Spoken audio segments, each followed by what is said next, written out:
내일 윤석열 전 대통령의 내란 우두머리 혐의 사건 1심 선고가 나옵니다. 비상계엄 선포 1년여 만에 계엄 사태 정점에 대한 사법적 판단이 내려지는 건데요. 법원에 나가 있는 취재기자 연결해서 자세한 내용 알아보겠습니다. 배윤주 기자. 네, 서울중앙지법입니다. 내일 오후 3시 이곳 서울중앙지법 417호 대법정에서 내란 우두머리 혐의로 기소된 윤 전 대통령과 내란 중요임무 종사 혐의로 기소된 김용현 전 국방부 장관 등 7명에 대한 1심 선고가 내려집니다. 12.3 비상계엄 선포로부터 443일 만에 사법적 판단이 나오는 건데요.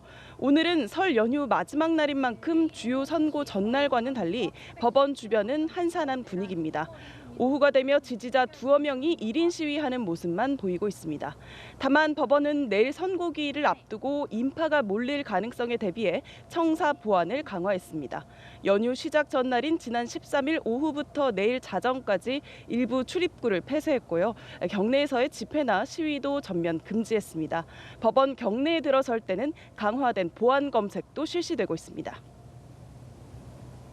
네, 내일 선고 공판은 생중계로 진행되는데요. 윤 전 대통령의 법정 출석 모습도 공개되는 겁니까?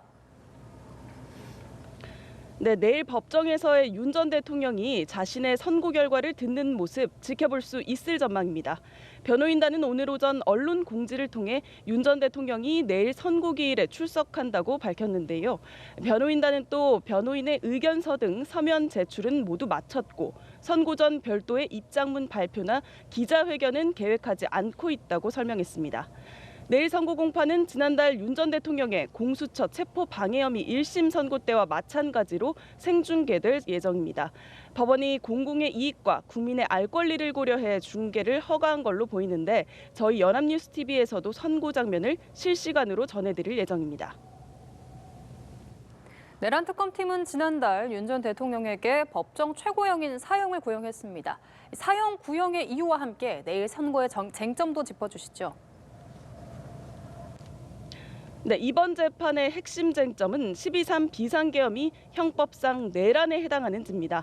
내란죄가 유죄로 인정되기 위해선 국헌문란 목적으로 폭동을 일으킨 것인지가 입증돼야 하는데요. 앞서 내란 특검팀은 윤 전 대통령 혐의를 국헌문란 목적으로 한 내란으로 규정하면서 결심 공판에서 사형을 구형했습니다. 특검팀은 비극적인 역사가 반복되지 않도록 전두환, 노태우 세력보다 더 엄정한 단죄가 필요하다고 강조했는데요. 윤 전 대통령이 전혀 반성하지 않는 등 참작할 사유는 없고 오히려 중한형을 정해야 한다며 내란 우두머리 혐의에 최저형이 아닌 형은 사형밖에 없다고 구형 이유를 밝혔습니다.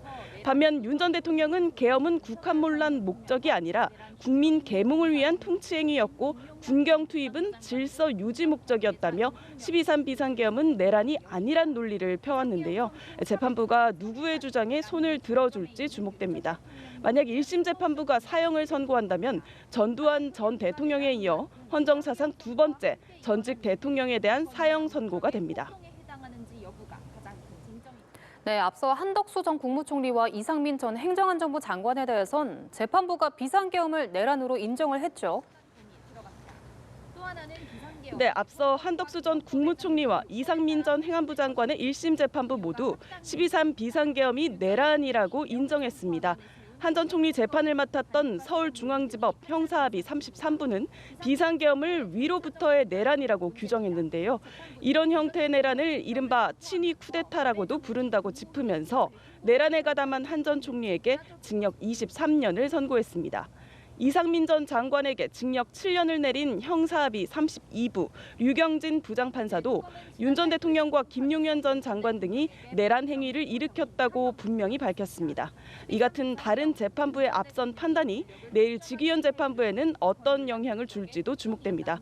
지금까지 서울중앙지법에서 전해드렸습니다.